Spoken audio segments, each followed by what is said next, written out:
scout ka, malakas ka na agad. Pero, yung dapat talaga, yung scout, magiging matatag sa puso at sa diwa.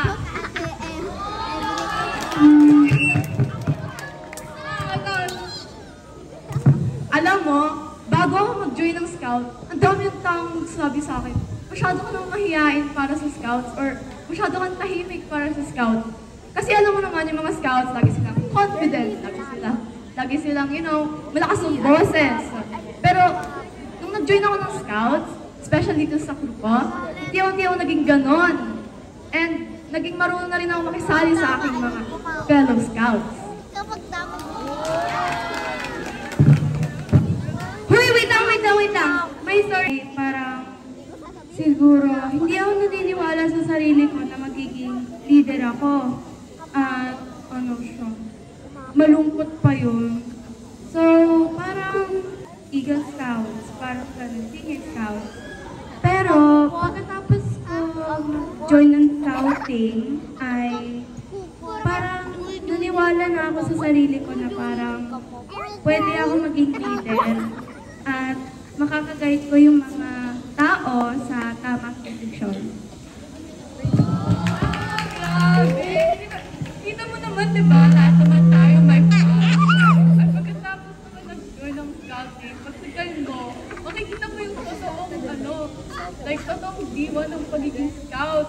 Especially sa Agoncillo at Mela. Agoncillo sa bawat puso, at pangarap, pag-ibig mo.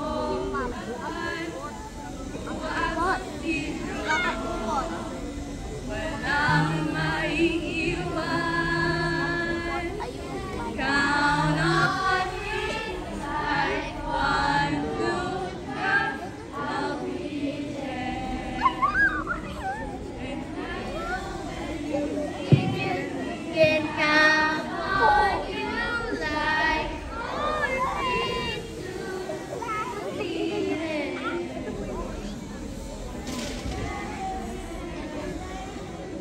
Oh yeah.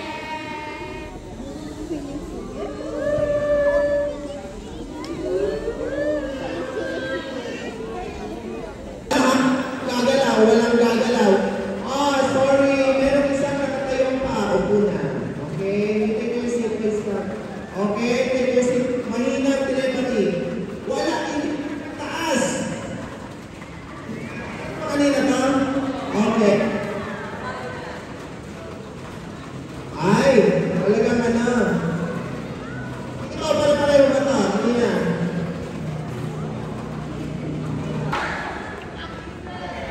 Okay. Ayan, may natunga.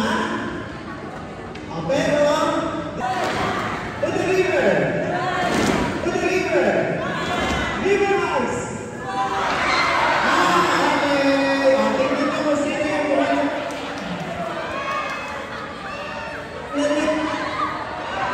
Tingnan nyo yung buwan ng palikod. Okay. Ito may nag-attempt na tumalon palikod. So, you take your seat na. Okay? To the house! To the house! To the river! River house! Ayan! May nag-attempt. Okay, may nag-attempt. Okay. Hindi mo na lang yung first house. May nag-attempt. Ayun.